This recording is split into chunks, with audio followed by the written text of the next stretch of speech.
من يهده الله فلا مضل له ومن يضلل فلا هادي له واشهد ان لا اله الا الله وحده لا شريك له واشهد ان محمدا عبده ورسوله اما بعد فان خير الحديث كتاب الله وخير الحديث حديث محمد صلى الله عليه وسلم وشر الامور محدثاتها وكل محدثة بدعة وكل بدعة ضلالة وكل ضلالة في النار. أعوذ بالله السميع العليم من الشيطان الرجيم من حمزه ونفخه ونفثه ومن يتق الله يجعل له مخرجا ويرزقه من حيث لا يحتسب. برادران اسلام، ہر قسم کی حمد و ثنا، تعریف اور توصیف بزرگی اور بڑائی رب العالمین کے لیے، احکم الحاکمین کے لیے جو دونوں جہانوں کو پیدا کرنے والا. درود اور سلامتی نازل ہو سید الاولین والآخرین، شفیع المذنبین محمد عربی صلی اللہ علیہ وسلم کی ذات مبارکہ پر صلوات ربی وسلامہ وبرکاتہ علیہ. برادران اسلام، قرآن مجید کی ایک آیت کریمہ میں نے آپ کے سامنے پڑھی ہے. اسی آیت کی تفسیر میں پیارے رسول صلی اللہ علیہ وسلم کی ایک حدیث ہے جس میں آپ نے 3 باتیں بیان کی،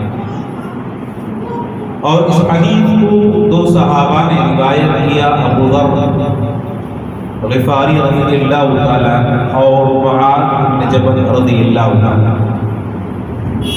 آپ صلی اللہ علیہ وسلم نے ان دونوں صحابہ کو 3 باتوں کی وصیت کی،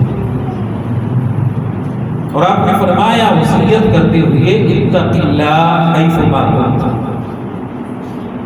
وَأَتْبِعِ السَّيِّئَةَ الْحَسَنَةَ تَمْحُوهَا وَخَالِقِ النَّاسَ بِخُلُقٍ حَسَنٍ. نبی علیہ السلام نے 3 باتیں بیان کرتے ہوئے فرمایا کہ پہلی بات یہ کہ جہاں کہیں تم رہو، اللہ کا تقوی، اللہ کا ڈر اپنے دلوں میں پیدا. جہاں رہو، بسا اوقات انسان مسجد میں ہوتا ہے تو عبادتوں سے منسلک ہوتا ہے، برائیوں سے بچا ہوتا ہے، لیکن جیسے ہی مسجد سے باہر چلا جائے، نکل جائے، تو وہی اللہ کے حرام کردہ چیزوں کا ارتکاب کرتا ہے، یا لوگوں کے ساتھ ہوتا ہے تو عبادت اور پرہیزگاری کے آثار ظاہر ہیں، لیکن تنہائی میں بسا اوقات گناہوں کا ارتکاب کرنا شروع کر دیتا ہے. تو نبی علیہ السلام نے بڑی جامع وصیت کی، فرمایا اتق اللہ حیثما کنت، جہاں کہیں تم رہو، چاہے مسجد میں رہو، اپنے گھر میں رہو، بازار میں رہو، اجتماع میں رہو، تنہا اکیلے رہو، ہر حال میں اللہ کا تقوی، اللہ کا ڈر اپنے دل میں پیدا کرو. انسان یہ سمجھتا ہے کہ تنہائی میں بسا اوقات کوئی دیکھنے والا نہیں ہوتا، کوئی مشاہدہ کرنے والا نہیں ہوتا، تو انسان کی نفسانی خواہشات غالب آ جاتی ہیں اور حرام کردہ چیزوں کا ارتکاب کرتا ہے. ان کے لیے توبہ رضی اللہ تعالیٰ عنہ کی وہ حدیث ہے کہ نبی علیہ السلام نے فرمایا کہ میری امت کے کچھ افراد ایسے ہیں جو تہامہ پہاڑ کی مانند نیکیاں لے کر اللہ کے دربار میں آئیں. تہامہ پہاڑ بڑا مشہور پہاڑ، مکے کا اتنا بڑا کہ تصور نہیں کر سکتا. آپ صلی اللہ علیہ وسلم نے فرمایا کہ تہامہ پہاڑ کی مانند نیکیاں لے کر اللہ کے دربار میں آئیں گے، لیکن اللہ تعالیٰ ان کی نیکیوں کو ضائع کریں گے، بیکار کر دیں گے. صحابہ نے سوال کیا، پوچھا کہ یا رسول اللہ صفهم لنا، کہ پیارے رسول صلی اللہ علیہ وسلم ان کے اوصاف بیان کیجئے کہ یہ تہامہ پہاڑ کی مانند نیکیاں لے کر جو آئیں گے یہ کون لوگ ہیں؟ یہ کون لوگ ہیں؟ لیکن اللہ ان کی نیکیاں ضائع کر دے۔ آپ صلی اللہ علیہ وسلم نے فرمایا کہ میری امت کے وہ افراد، میری امت کے وہ لوگ جو پہاڑ جیسی نیکیاں لے کر اللہ کے دربار میں آئیں گے لیکن اللہ ان کی نیکیوں کو ضائع کر دے گا۔ وجہ کیا ہے؟ سبب کیا ہے؟ آپ صلی اللہ علیہ وسلم نے فرمایا اذا خلوا انتهكوا محارم اللہ، خلوت میں ہوں گے، تنہائی میں ہوں گے، اللہ کی حرام کردہ چیزوں کا ارتکاب کرتے ہیں۔ جن چیزوں کو اللہ نے حرام قرار دیا ہے ان کا تنہائی میں ارتکاب کرتے، لیکن لوگوں کے سامنے اپنے آپ کو پرہیزگار، نیک، صالح بنا کر پیش کرتے۔ ایسے لوگوں کی نیکیاں اللہ ضائع کر دے گا، بیکار کر دے گا۔ میرے دوستو، انسان چاہے جلوت میں ہو چاہے خلوت میں ہو، اجتماع میں ہو اکیلا ہو، مسجد میں ہو بازار میں ہو اپنے گھر میں ہو، انسان کو چاہیے کہ ہر حال میں اللہ کا تقوی کرے۔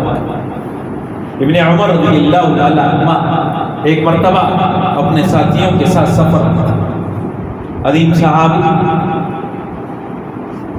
راستے میں جاتے ہوئے بھوک محسوس ہوئی، اپنے بھوک کو مٹانے کے لیے غذا کو تلاش کرنا شروع کر دیتے ہیں۔ تو کیا دیکھتے ہیں کہ ایک چرواہا بکریاں چرا رہا ہے۔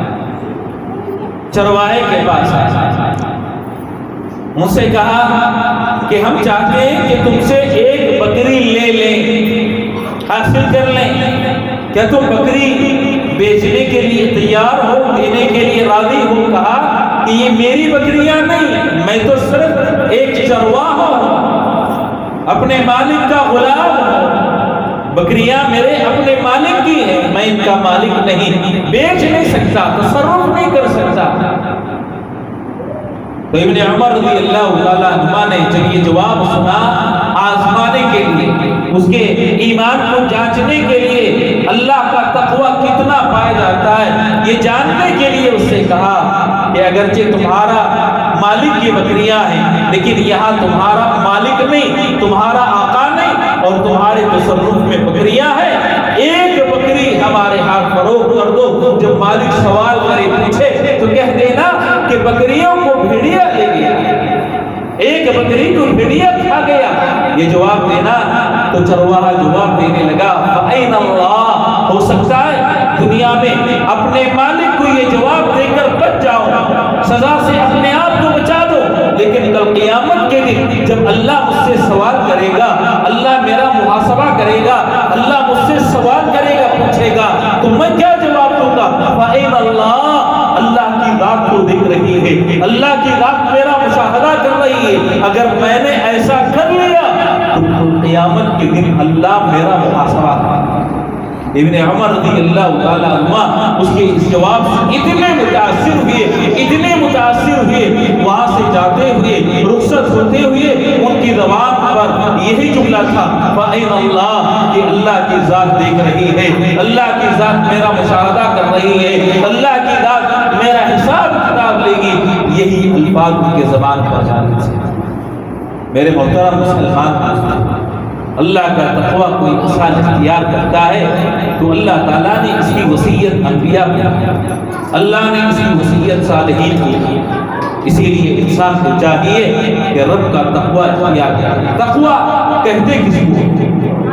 تقوی کا معنی کیا ہے؟ عمر بن عبدالعزیز رحمہ اللہ نے تقوی کا معنی سمجھاتے ہوئے کہا کہ تجتنب محارم اللہ وتؤدی فرائض اللہ، اللہ نے جن چیزوں کو حرام قرار دیا ہے ان چیزوں سے اپنے آپ کو بچانا، جو چیزیں حرام ہیں شریعت میں ان سے بچ جاؤ، اور اللہ نے جو چیزیں ضروری قرار دیا ہے، واجب قرار دیا ہے، ان کو ادا کر لو، یہ تقویٰ۔ اسی کو تقویٰ کہا جاتا ہے۔ ابو ہریرہ رضی اللہ تعالیٰ عنہ نے اس کی تفسیر کی، کہا کہ تقویٰ یہ ہے، اس کی مثال دیتے ہوئے فرمایا کہ ایسے راستے سے تمہارا گزر ہو، راستہ بالکل تنگ کشادانہ ہو، تنگ راستے سے تم گزرتے ہو اور راستے کے دونوں کنارے پر کانٹے دار جھاڑیاں پائی جاتی ہیں، کانٹے دار جھاڑیاں پائی جاتی ہیں۔ کانٹوں سے بچنے کے لیے تنگ راستے میں تم کیا کرو گے؟ اپنے لباس کو سمیٹ لو گے، احتیاط کرو گے کہ کہیں تمہارا لباس، تمہارا جسم کانٹیوں سے مسمہ ہو جائے، کانٹیوں سے چھو نہ جائے، جس کی وجہ سے تم زخمی ہو جاؤ۔ اسی طرح جب اللہ کے حرام کردہ چیزوں سے یا اللہ کے حدود سے گزرتے ہو تو احتیاط کرتے ہوئے، اپنے آپ کو بچاتے ہوئے صحیح سالم گزر جاؤ۔ یہ تقویٰ، اسی کو تقویٰ کہا جاتا ہے۔ میرے محترم مسلمان دوستو، اللہ کا تقویٰ اختیار کرنا چاہیے۔ نبی علیہ السلام ہر جمعہ کے خطبے میں تقوی کی وصیت کرتے ہیں، لوگوں کو تقویٰ اختیار کرنے کی ترغیب دیتے، کہتے کہ لوگوں اللہ کا تقویٰ اختیار کرو، اللہ سے ڈرا کرو۔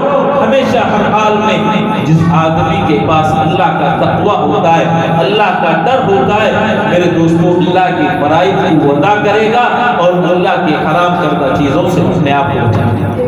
یہ پہلی وصیت آپ نے۔ دوسری وصیت نبی علیہ السلام نے ہمیں کہا کہ جب کبھی تم سے کوئی گناہ ہو جائے، انسان سے گناہ ہوتا ہے، جب کبھی کوئی گناہ تم سے ہو جائے تو گناہ سے اپنے آپ کو پاک کرنے کے لیے نبی علیہ السلام نے فرمایا کہ نیکیاں کرو، اللہ تمہارے گناہوں کو مٹا دے گا۔ گناہ ہوتا ہے، کوئی انسان گناہ سے پاک نہیں، ہر انسان سے۔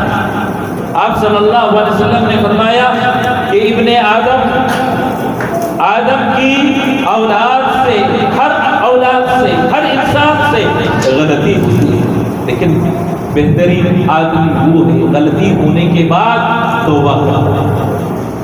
اور بسا اوقات انسان بعض گناہوں سے توبہ نہیں کر سکتا، اگر نیکیاں کر لے تو اللہ اس کے گناہوں کو مٹا دیتا ہے۔ آپ نے وضو کے تعلق سے فرمایا انسان 5 اوقات وضو کرتا ہے تو وضو کے قطرات، پانی کے قطرات جب اس کے اعضاء سے گرتے ہیں، اس کے ساتھ اس کے گناہ بھی معاف ہوتے ہیں۔ اپنے ہاتھ دھوتا ہے، ہاتھ کے گناہ پانی کے قطرات کے ساتھ معاف ہو جائیں گے۔ چہرہ دھوتا ہے، چہرے کے گناہ پانی کے قطرات کے ساتھ بخش دیے جائیں گے۔ پاؤں دھوئے گا، پاؤں کے گناہ پانی کے قطرات کے ساتھ معاف ہو جائیں گے۔ نماز کے تعلق سے نبی علیہ السلام نے فرمایا کہ ذرا مجھے بتاؤ، اگر کسی انسان کے گھر کے سامنے نہر بہتی ہو، 5 دفعہ غسل کرتا ہے تو کیا اس کے جسم پر کوئی گندگی باقی رہے گی؟ صحابہ نے فرمایا یا رسول اللہ، اگر کسی انسان کے گھر کے سامنے نہر ہو، 5 مرتبہ غسل کرے تو کیسے گندگی باقی رہے گی؟ نبی علیہ السلام نے فرمایا یہی مثال نمازوں کی ہے۔ کوئی آدمی 5 وقتہ نمازوں کا اہتمام کر لے، اللہ اس کے گناہوں کو معاف کر دے گا۔ اور اگر کوئی روزہ رکھتا ہے، آپ صلی اللہ علیہ وسلم نے فرمایا کہ من صام رمضان ایمانا واحتسابا غفر له ما تقدم من ذنبه۔ ایمان اور ثواب کی امید کے ساتھ کوئی روزہ رکھتا ہے، اللہ پچھلے گناہ معاف کر دے گا۔ حج کے تعلق سے نبی علیہ السلام نے فرمایا کہ جو آدمی حج کرتا ہے، رفث اور فسق کے کاموں سے اپنے آپ کو بچاتا ہے، تو آدمی ماں کے پیٹ سے جس طرح گناہوں سے پاک پیدا ہوتا ہے، حج کرنے کے بعد ویسے گناہوں سے پاک ہوتا ہے۔ تو انسان نیکی کرتا ہے، نماز پڑھنے پر ثواب، وضو کرنے پر اس کے گناہ معاف، روزہ رکھنے پر گناہ معاف، حج کرنے پر گناہ معاف ہوں گے۔ مسجد کی طرف چل کر آتا ہے، ہر قدم جو مسجد کی طرف اٹھتا ہے ایک گناہ معاف ہوگا، ایک درجہ اللہ تعالی جنت میں بلند کرے گا۔ آپ صلی اللہ علیہ وسلم نے فرمایا کہ جب کبھی گناہ ہو جائے نیکی کرو، اللہ تعالیٰ تمہارے گناہوں کو معاف کر دے گا۔ رب کریم نے فرمایا ان الحسنات یذہبن السیئات، کہ اچھائیاں برائیوں کو مٹا دیتی ہیں۔ ختم کر دیتی ہیں. لہذا جب کبھی محسوس ہو کہ مجھ سے غلطی ہو گئی ہے، گناہ کا کام ہو گیا ہے، کوشش کرو کہ کوئی نیکی تم سے سرزد ہو جائے، اللہ گناہوں کو معاف کر دے. اور آخری تیسری وصیت نبی علیہ السلام نے فرمایا وخالق الناس بخلق حسن، لوگوں کے ساتھ اخلاق حسنہ سے پیش آئے. اچھے اخلاق اثقل شيء في میزان العبد یوم القیامہ الخلق الحسن. نبی علیہ السلام نے فرمایا کہ میزان میں ترازو میں اللہ نیکیاں رکھے گا انسان کی تولنے کے لیے. تو نبی علیہ السلام نے فرمایا میزان میں نیکیوں میں سب سے بھاری اگر کوئی چیز ہوگی انسان کے اچھے اخلاق، بہترین اخلاق. میرے دوستو، بہترین اخلاق یہ اچھے مسلمان کی پہچان ہے. کسی سے ملاقات کرے انسان مسکرا کر کرے، سلام میں پہل کرے، انسان سے لغزش ہو جاتی ہے اس سے درگزر کرے، ظلم کرتا ہے معاف کرے، اپنی بیوی کے ساتھ اچھا سلوک کرے، بچوں کے ساتھ اچھے انداز میں پیش آئے، جو اپنے سے کمتر ہوتے ہیں ان کو حقیر نہ جانتے ہوئے ان کے ساتھ حسن معاملہ کرے. یہ اچھے اخلاق اور اچھا کردار انسان کو بناتا ہے، ایمان میں اضافہ فرماتا ہے، میزان میں نجات دینے کے لیے یہ نیکیاں کام آئیں گی. الخلق الحسن وخالق الناس بخلق الحسن. نبی علیہ السلام کے تعلق سے رب کریم نے فرمایا لو كنت فظا غليظ القلب لانفضوا من حولك. اے نبی، آپ کے اطراف جتنے صحابہ ابھی بھکاری رہ رہے ہیں، اگر آپ سخت دل ہوتے، سخت زبان ہوتے، ایک بھی نظر نہ آتا، کوئی آپ کی بات نہیں سنتا، کیونکہ آپ اچھے اخلاق والے، نرم معاملہ کرنے والے. آپ تصور کریں کہ ایک آدمی آتا آرامی مسجد میں پیشاب کرتا، صحابہ دوڑ پڑتے ہیں مارنے کے لیے، ڈانٹنے کے لیے. نبی علیہ السلام نے فرمایا دعو، چھوڑ دو، نادان جاہل ہے، پتہ نہیں. اس کے بعد آپ صلی اللہ علیہ وسلم نے بتایا، پیار سے سمجھایا، نصیحت کہ اللہ کے گھر قرآن کی تلاوت کے لیے بنائے جاتے ہیں، اللہ کے گھر نماز کے لیے بنائے جاتے ہیں، یہاں گندگی نہیں کرنی چاہیے. اتنے اچھے انداز میں سمجھایا. جا رہا تھا دعا کرتے ہوئے جا رہا ہے کہ اللہم ارحمنی و محمدا ولا ترحم معنا احدا. اے اللہ مجھ پر رحم فرما، نبی علیہ السلام پر، اور کسی پر رحم نہ کرنا. سارے لوگ مارنے کے لیے آ رہے تھے، ان پر رحم نہ کرنا، مجھ پر رحم، اور نبی علیہ السلام پر، اور کسی پر رحم نہ کرنا. نبی علیہ السلام مسکرا دی. آپ نے فرمایا لقد حجرت واسعا، اے اللہ کے بندے، اللہ کی رحمت بہت کچھ آتا، تم دعا کرو کہ اللہ سب پر رحم کرے، سب کو معاف کرے، سب کو بخش دے، سب کو ہدایت دے. یہ دعا کرو. میرے دوستو، اخلاق انسان کا جو کردار ہے وہ بہت معنی رکھتا ہے انسان کو بنانے کے لیے، اس کی شخصیت کو نکھارنے کے لیے. لہذا نبی علیہ السلام کی جو وصیت ہے وہ خالق الناس بخلق حسن. ایک آدمی آیا نبی علیہ السلام کے پاس، آپ صلی اللہ علیہ وسلم کی گردن میں چادر ڈالا، چادر سے آپ کو گھسیٹنے لگا اور کہتا ہے کہ محمد صلی اللہ علیہ وسلم، جو مال اللہ تعالیٰ نے آپ کو دیا ہے یہ آپ کا مال نہیں، آپ کے باپ دادا کا مال نہیں، آپ مجھے مال دیجیے، مجھے بھی مال دیجیے، مجھے بھی حصہ دیجیے. نبی علیہ السلام نے فرمایا کہ اللہ کے بندے، میری گردن پر سے کپڑا تو ہٹا دو. کپڑا ہٹایا گیا تو کپڑے کے نشان آپ کی گردن پر تھے. آپ نے اف نہ کہا. اور اس کے بعد نبی علیہ السلام نے اتنا مال دیا کہ اپنے گاؤں کے افراد کے پاس جاتا ہے اور کہتا ہے کہ لوگوں مسلمان ہو جاؤ، محمد صلی اللہ علیہ وسلم اتنا دیتے کہ آپ کے دینے کے بعد کبھی کوئی انسان بھوکا نہیں مرے گا، فقیر نہیں رہے گا، غریب نہیں مرے گا. اتنا آپ دیتے. یہ آپ کے اخلاق تھے، یہ آپ کا کردار تھا. ہم کو چاہیے کہ نبی علیہ السلام کے جو اخلاق ہیں، جو کردار ہیں، وہ اخلاق، وہ کردار اپنے اندر پیدا کریں. میرے دوستو، اپنے بھائی سے مسکرا کر ملنا یہ صدقہ ہے، مصافحہ کرنا انسان کے گناہ معاف ہوتے ہیں، اور کسی کی ضرورت پوری کرنا انسان کے لیے صدقہ ہے، اپنے بھائی کا تعاون کرنا، اس سے درگزر کرنا، اس کے غلطیوں سے پردہ پوشی کرنا یہ صدقہ ہے۔ لہذا انسان کو چاہیے کہ ایک مسلمان دوسرے مسلمان کے ساتھ بلکہ سارے انسانوں کے ساتھ اخلاق کے ساتھ پیش آئے۔ تین وصیتیں آپ نے کی۔ نبی علیہ السلام نے فرمایا اتق اللہ حیثما کنت، جہاں کہیں تم رہو اللہ کا تقوی، اللہ کا ڈر اختیار کرو۔ اور دوسری وصیت آپ نے کی کہ جب کبھی کوئی گناہ ہو جاتا ہے، گناہ کو مٹانے کے لیے نیکی کرو، خیر کا کام کرو، اللہ گناہوں کو ختم کر دے گا۔ تیسری وصیت آپ نے کی وخالق الناس بخلق حسن، لوگوں کے ساتھ اچھے اخلاق سے پیش آؤ۔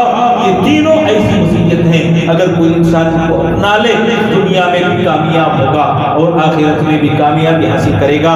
رب کریم سے دعا ہے کہ اللہ تعالی ہم تمام مسلمانوں کو نبی علیہ السلام کی جو وصیتیں ہیں ان کو اپنانے، ان کو اختیار کرنے اور ان پر عمل کرنے کی توفیق عطا فرمائے۔ اللہ تعالی حسن ایمان کے ساتھ زندگی عطا فرمائے، حسن خاتمہ نصیب فرمائے، جہنم اور قبر کے عذاب سے محفوظ رکھے، آمین۔ وآخر دعوانا ان الحمد للہ رب العالمین۔